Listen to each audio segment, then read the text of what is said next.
Himachal state Bilaspur district Naina Devi అమ్మవారి టెంపుల్కి వెళ్తున్నామండి. ఇదిగోండి ఇది రోప్వే.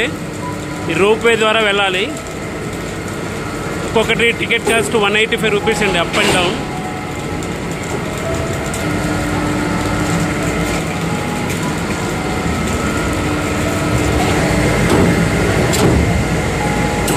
కెమెరా అడ్డేస్తున్నారు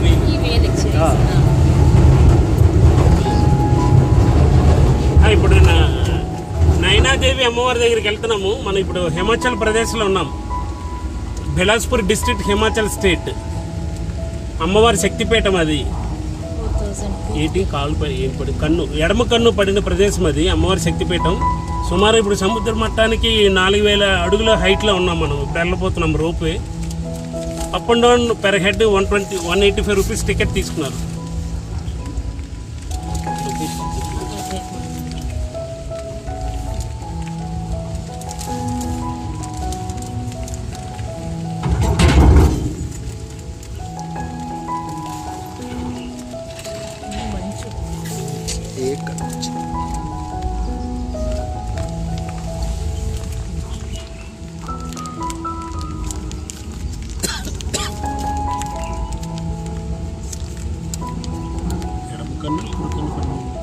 కన్ను పడే ప్రదేశం ఉన్నారు.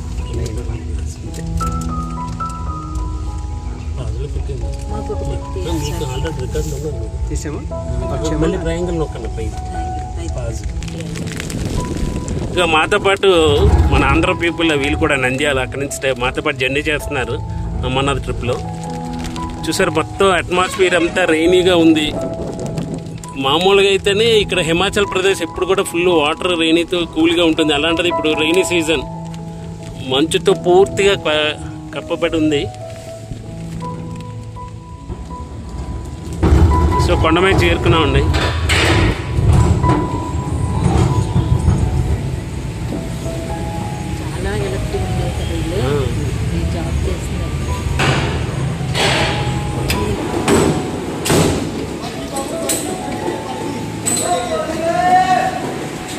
पालकी मिल जाएगी नहीं।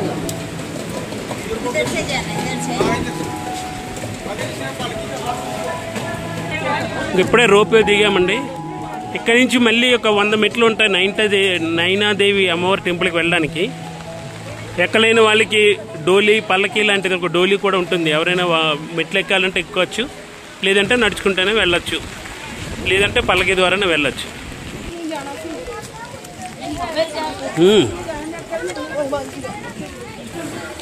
సార్ దారి పొడుగునా కూడా పూజా సామాగ్రి ఇవన్నీ కొన్ని షాపులు అన్నీ ఉన్నాయి.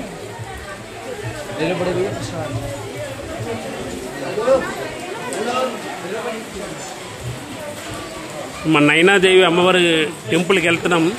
శక్తిపీఠం. ఇక్కడ సతీదేవి యొక్క కన్ను పడిన ప్రదేశం అండి ఇది శక్తిపీఠం.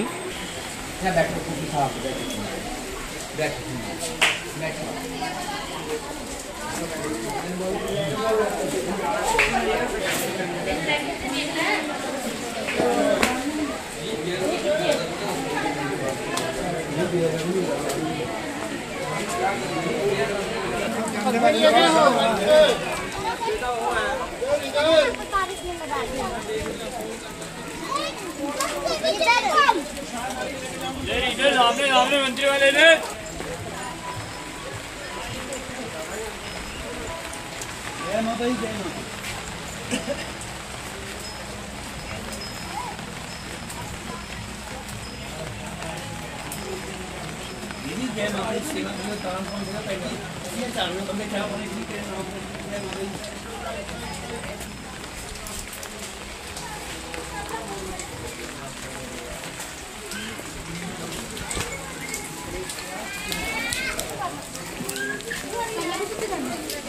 ఇప్పుడు ఒక 25 మెట్లు ఎక్కుంటామండి. ఇంకొక 75 మెట్ల వరకు సుమారుగా ఉంటాయి.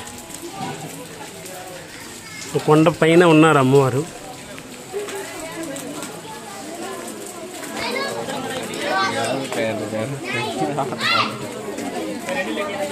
ఇక్కడ ప్రత్యేకించి పురాణాల్లో కూడా వేదాల్లో వ్రాయబడిన ప్రకారము ఒక కథ కూడా ఉందండి.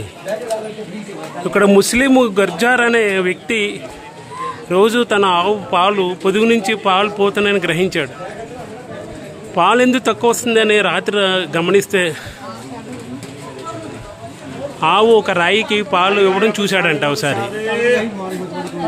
ఎందుకు ఇట్లా రాయికి ఇస్తున్నాడని ఆలోచిస్తున్న క్రమంలో కలలో ఆ బేర్జర్ అనే అబ్బాయికి ఆ రాయిగా మన సతీదేవి కళ్ళకు వచ్చి నన్ను గుడి నిర్మించండి అని చెప్పిందంట ముస్లిం అబ్బాయికి. ఆ విషయం తన తండ్రికి చెప్పి ఆ రాయి ఉన్న ప్రదేశంలో, రాయి పడిన ప్రదేశంలోనే నైనాదేవి అమ్మవారి ఆలయం కట్టించాడు. అందుకే విచిత్రంగా ఈ నైనాదేవి ఆలయానికి ముస్లిమ్స్ కూడా వస్తుంటారు.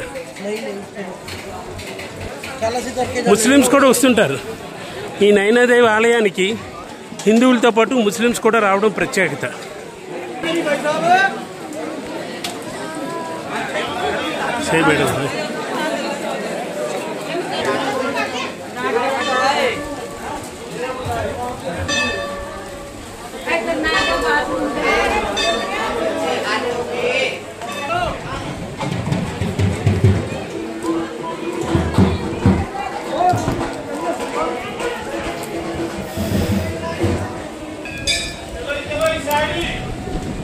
వంద మెట్లు ఎక్కిన తర్వాత నైనాదేవి ఆలయానికి చేరుకున్నామండి.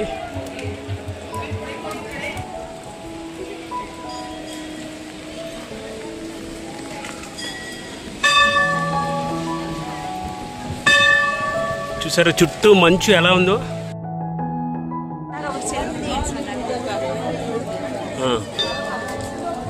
एक मिनट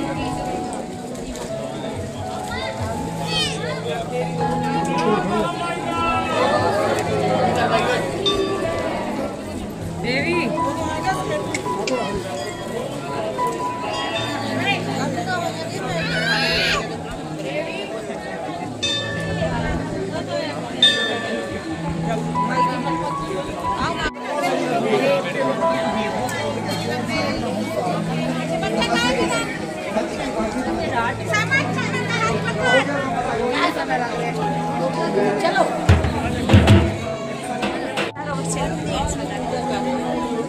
हाँ एक मिनट